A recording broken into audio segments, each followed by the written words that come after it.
এই ভিডিওটাতে আমরা জানবো 6টা ইম্পর্ট্যান্ট জিনিস যেটা কম্পিউটার চালাতে গেলে আপনাদের সবার জানা থাকা দরকার।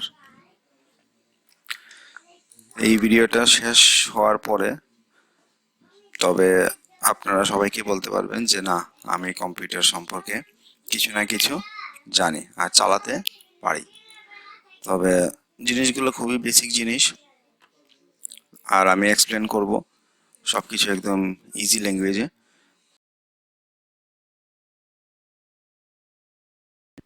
ফার্স্ট থিং প্রথম জিনিস যেটা করা দরকার সেটা হলো গিয়ে সিস্টেমটাকে রিফ্রেশ করে নেওয়া দরকার। কিছু না, একদম ইজি। ডেস্কটপ আসার পরে মাউসের রাইট ক্লিকে অপশন গুলো দেখে নেবেন, ওইখানে অপশন আছে রিফ্রেশ। জাস্ট এটাকে ক্লিক করে দেওয়া 2-3 বার, 3-4 বার, যতবারই হোক এটা করে নেওয়া দরকার। এটা হলো গিয়ে একটা ফার্স্ট একটা রুটিনের মতো আর কি, যেটা সবার করা দরকার। বা এটা তো মাউস দিয়ে হলো, বা কিবোর্ডের মধ্যে F5 বটনটা প্রেস করলেও রিফ্রেশ হয়ে যায়। যেরকম এই যে আমি এখন দিচ্ছি F5, এই যে রিফ্রেশ হচ্ছে। সো এটা দুইভাবে রিফ্রেশ করা যায়। ঠিক আছে, এখন আমরা সেকেন্ড বেসিক জিনিসটাতে চলে যাই।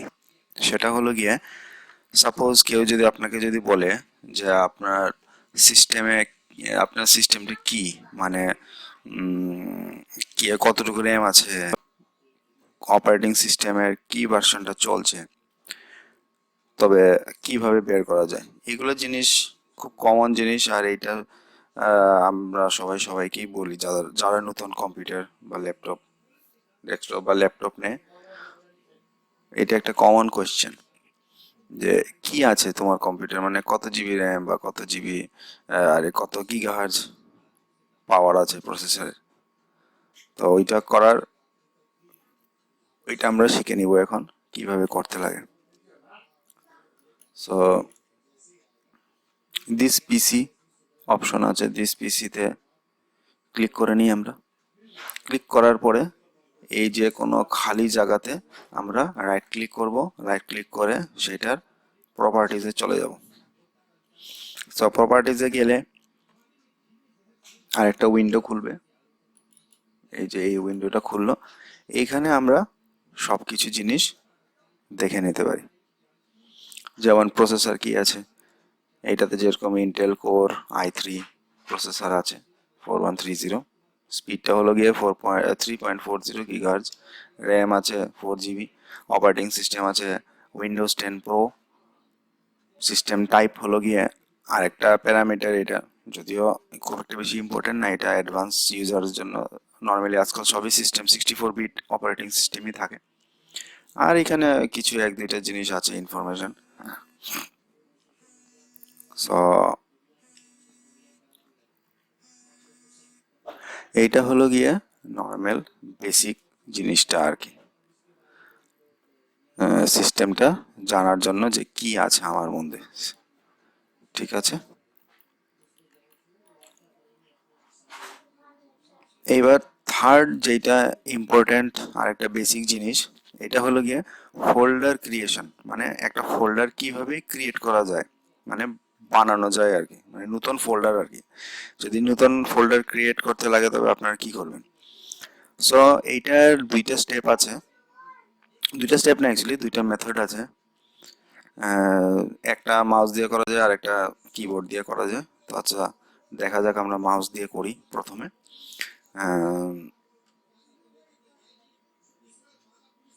মাউস দিয়ে করার জন্য রাইট ক্লিক করার পরে এইখানে একটা অপশন আছে নিউটাতে আমরা জাস্ট মাউসটাকে যদি এদিকে নিয়ে আসি, ফার্স্ট অপশনই হলো কি ফোল্ডার।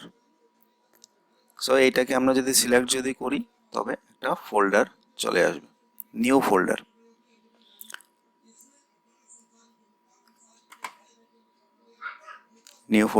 চলে আসলো। ঠিক আছে, এইবার এটা তো আমরা মাউস দিয়ে করলাম। এবার আচ্ছা আমরা দেখে নিই যে শর্টকাট কি দিয়ে আমরা কিভাবে করতে পারি। সো এটার জন্য নিতে হবে কন্ট্রোল শিফট আর এন, এই তিনটাকে একসাথে প্রেস করতে হবে। কন্ট্রোল, আমি এখন প্রেস করছি কন্ট্রোল শিফট আর এন, এই যে চলে আসলো নিউ ফোল্ডার। নিউ ফোল্ডারটা এই হাইলাইটেড ব্লু কালার দিয়ে শো করা থাকবে। তো এটার মানে হলো গিয়ে কি, যে এটা বাই ডিফল্ট তো নিউ ফোল্ডার এখানে দেখাবে। নিউ ফোল্ডার যেরকম টু দেখাচ্ছে, কেন কি একটা ফোল্ডার তো আগেই এখানে আছে, এটা মানে নিউ ফোল্ডার 1, তো এটা 2, যত হবে এটা অটোমেটিক 3 4 করে করে যেতে থাকবে। সো এইখানে হলো গিয়া রিনেম করা যায়, নিউ ফোল্ডারের জায়গাতে যে কোনো নামই রাখা যায়। তো এখন আমরা 4 নম্বর বেসিক জিনিসে চলে যাব, যেটা হলো গিয়ে এই সেম রিনেম করাটা, যে ফোল্ডারকে আমরা রিনেম কিভাবে করতে পারবো, ফোল্ডার বা ফাইল যেই হোক সেটাকে আমরা রিনেম কিভাবে করব। এইটারও দুইটা প্রসেস আছে, একটা হলো গিয়ে মাউস দিয়ে আর একটা হলো গিয়ে কিবোর্ড দিয়ে।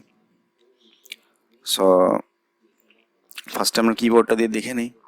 নিউ ফোল্ডার, সাপোজ আমি এটার নাম চেঞ্জ করব এখন। সো এইখানে আমি একটা সিলেক্ট করব, সিলেক্ট করলাম, সিলেক্ট করার পরে জাস্ট F2 বাটনটাকে আমি প্রেস করে দিব। যেই প্রেস করলাম সেইখানে চলে আসলো, মানে ব্লু হাইলাইটের জায়গাটা।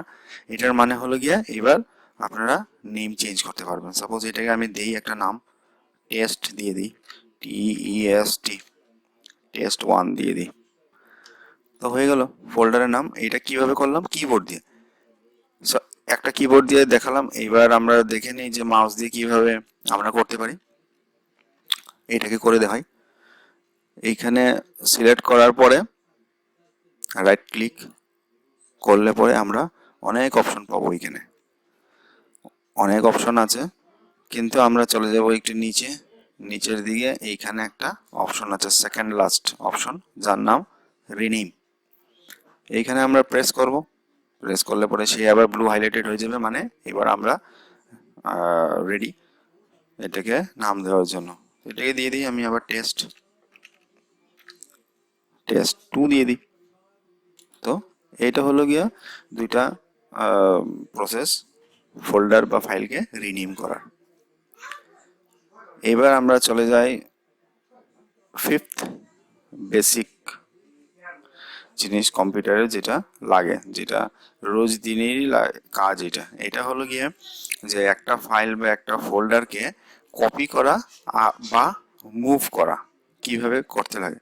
তো কপি করাটা হলো গিয়ে কি, যে একটা একটা ফাইল বা ফোল্ডারকে আমি আরেকটা লোকেশনে নিয়ে যাব, কিন্তু এটার কপি, মানে সাপোজ আমি টেস্ট 1টাকে আমি কপি করতে চাই, হ্যাঁ, আরেকটা লোকেশনে।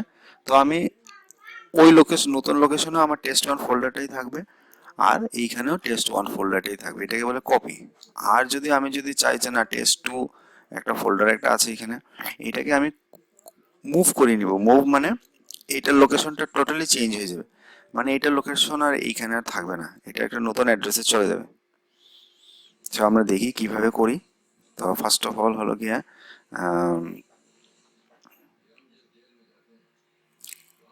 কপি করে নিই আমরা। কপিটা প্রথমে দেখাই। সাপোজ এটা টেস্ট 1 আমি কপি করলাম। তো কপি কিভাবে করব, কপিটা করব হলো কি সিলেক্ট করে মাউস দিয়ে, এটা কিবোর্ড দিয়েও করা যায়, কিবোর্ডেরটা আমি পরে দিয়ে দেখাচ্ছি। এখন আমরা মাউস দিয়ে প্রথমে করি। রাইট ক্লিক করব, রাইট ক্লিক করে এইখানে আছে কাট অ্যান্ড কপি। সো আমি এটাকে কপি করলাম। কপি করে আমি আরেকটা ডিফারেন্ট লোকেশনে নিয়ে যাব। সাপোজ দিস পিসিতে চলে গেলাম, আর আমি সাপোজ আমি সি ড্রাইভ আমি সি ড্রাইভে আমি রাখতে চাই, হ্যাঁ, একটা নিয়ে নিলাম আর কি, যে কোনো ড্রাইভে রাখা যায় ইচ্ছা, যা ইউজারের যেখানে নেওয়া দরকার ওইখানে। আমি হচ্ছে ফর এক্সপেরিমেন্ট এটা আমি সি ড্রাইভে আমি নিয়ে যাই। সি ড্রাইভে নিয়ে এখানে যখন এটাকে কপি করব, তখন আমার এই খালি জায়গাতে রাইট ক্লিক করে আমার এখানে পেস্ট করে দিতে লাগবে। যে আমি পেস্ট করব এই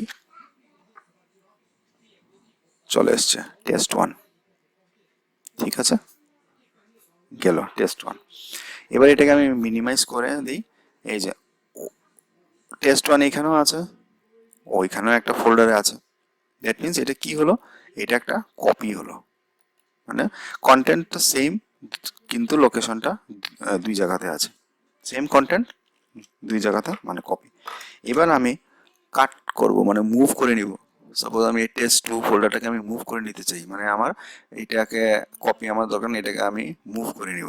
তো আবার সেই অপশন সিলেক্ট করার পরে রাইট ক্লিক করা করে কাট অপশন আছে, কাটে ক্লিক করে দিলাম। কাটে ক্লিক করার সাথে সাথে অবজার্ভ করতে পারবেন যে এই যে ফোল্ডারটা এটা একটু ঝাপসা হয়ে গেছে। ঠিক আছে, তো আমি আবার এই আগের লোকেশনে চলে যাই যেখানে আমি টেস্ট 1টাকে কপি করেছিলাম। এখানে আমি সেম অপশন এখানে আবার সেই পেস্ট করে দিতে হবে।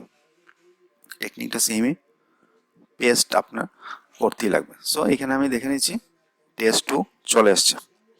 এবার যদি আমি এটাকে মিনিমাইজ করি তবে আমার কিন্তু আর ডেস্কটপে এই টেস্ট 2 ফোল্ডারটা নেই। কেন নেই? কেন কি এটার অ্যাড্রেস টোটালি চেঞ্জ হয়ে গেছে, কেন কি আমরা কাট করেছি। ঠিক আছে, সো এই ছিল copy and cut option, common option যেটা আমরা করলাম। এইভাবে আমাদের করতে হবে। আর এইটা হলো মাউস দিয়ে করা টেকনিকটা। এখন আমরা কিবোর্ড দিয়ে করি কিভাবে। অপশনগুলো সেমই থাকবে কিন্তু একটু স্লাইড ডিফারেন্ট থাকবে। আমি প্রথমে এই টেস্ট এখানে একটা ফোল্ডার বানিয়ে নিই। এটাকে আমি দিলাম টেস্ট 3। সো টেস্ট 1টাকে আমরা কপি যখন করব সেই আমাদের সিলেক্ট করতে হবে। সিলেক্ট করলাম। এবার কিবোর্ডে কন্ট্রোল কে প্রেস করে প্লাস সি, মানে একসাথে প্রেস করতে হবে, কন্ট্রোল সি। এই আমি কন্ট্রোল সি দিলাম। দিয়ে আমি আবার এইটাকে একটা ডিফারেন্ট লোকেশনে আমি নিয়ে যাই। সাপোজ আমি এটাকে আচ্ছা এই মিউজিকের মধ্যে আছে নিয়ে যাই, যে কোনো জায়গাতেই নেওয়া যায়, সেটা আপনাদের ইচ্ছা। তো আমি আছি এখানে এক্সপেরিমেন্ট হিসেবে দেখাচ্ছি। সো এইখানে আসার পরে আমি মাউসের কোনো ইউজ দিব না, সেই আবার কিবোর্ডে আমি প্রেস করব কন্ট্রোল ভি। প্রেস করার সাথে সাথে সেটা চলে এসছে টেস্ট 1, এটা কপিটা চলে এসছে। ঠিক আছে, মিনিমাইজ করে দেখা যাক। এই যে টেস্ট 1 আছে এখানে, মানে দ্যাট মিনস আমার একটা কপি চলে এসছে। এইবার আমরা টেস্ট 3 ফোল্ডারটাকে আমরা কাট করব।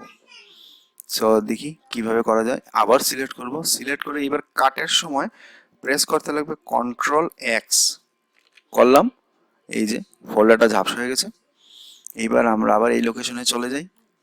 এইখানে গিয়ে আবার সেম কিবোর্ডের পেস্ট অপশনটা আবার সেম কন্ট্রোল ভি দিলাম, বাস চলে এসছে।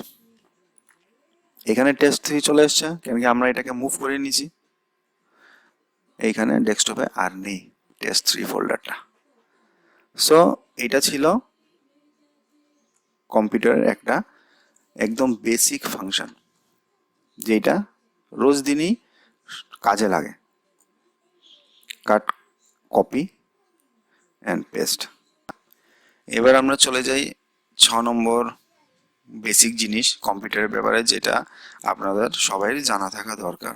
এটা হলো গিয়ে কম্পিউটার শাটডাউন কিভাবে করা। বেসিক জিনিস, কম্পিউটার অন করাটা তো ইজি, সেটা তো একদম কোনো ব্যাপারই না। মেইন কোড মেইনসে আপনি লাগাবেন ইউপিএস, ইউপিএস থেকে ইউপিএসটা অন করবেন। অন করার পরে ক্যাবিনেট বা সিপিইউ যেটি হয় সেটার পাওয়ার বাটনটা দিলেন। পাওয়ার বাটনটা দেওয়ার পরে বাস কম্পিউটার রান করলো, বুট হয়ে গেল, ডেস্কটপ চলে আসলো। কিন্তু শাটডাউনটা একটু অন্য প্রসেস। শাটডাউনের কয়েকটা প্রসেসই আছে। তো যেটাতে ফার্স্টে আমরা যেটা সবচেয়ে কমন প্রসেস এটা আমরা দেখছি, সেটা হলো কি একদম ইজি। স্টার্ট বাটনে ক্লিক করে নেবেন। স্টার্ট বাটনে ক্লিক করে নেওয়ার পরে এখানে একটা পাওয়ার অপশন একটা আছে। পাওয়ার অপশনটা ক্লিক করলে পরে এখানে তিনটে অপশন আছে, স্লিপ, শাটডাউন অ্যান্ড রিস্টার্ট। বাস শাটডাউনটা অপশন দিলে শাটডাউন হয়ে যাবে। তো এখন আমি তো এটা করে দেখাতে পারছি না, কারণ কি এটা শাটডাউন দিলে তো সিস্টেমটা বন্ধ হয়ে যাবে, তো রেকর্ডিংটা আর করা যাবে না। তো আপনারা এটা করে নেবেন। অ্যান্ড সেকেন্ড মেথড হলো গিয়ে, আরেকটা মেথড দেখাচ্ছি, এটা হলো গিয়ে থ্রো কিবোর্ড। তো সো কিবোর্ডে কিভাবে করা যায় সেটা আমরা এখন দেখব। সো কিবোর্ড থেকে কম্পিউটার শাটডাউন দিতে গেলে আমাদের কি করতে হবে, কিবোর্ডের মধ্যে অল্ট অপশনটা আছে, অল্ট অপশনটাকে আর F4টাকে একসাথে প্রেস করতে হবে। তো আমি প্রেস করলাম, করার পরে এই অপশনটা আরেকটা উইন্ডো খুললো, একটা উইন্ডো চলে এসছে। তা সেই উইন্ডোটার মধ্যে কি অপশন আছে, এখানে সেই আবার ড্রপ ডাউন মেনুর মধ্যে বিভিন্ন অপশন আছে। এখানে কি আছে, বিভিন্ন অপশন এসে switch user, sign out, sleep, shutdown, restart. তো আমাদের তো চাই শাটডাউন, তো শাটডাউন এখানে অটোমেটিক আছে। সো শাটডাউন এই অপশনটা আসার পরে ওকেতে প্রেস করলেই চলে যাবে। সো এগেন আমি এটা দেখাতে পারছি না, নাহলে তো ভিডিওটা স্টপ হয়ে যাবে রেকর্ডিং। সো এটা আপনারা করে নেবেন, আমি এটাকে ক্যান্সেল দিয়ে দিই। সো এগুলো হলো গিয়ে 6টা বেসিক জিনিস যেটা আপনাদের সবারই জানা থাকা দরকার, আর এটা রোজ দিনই কাজে লাগবে।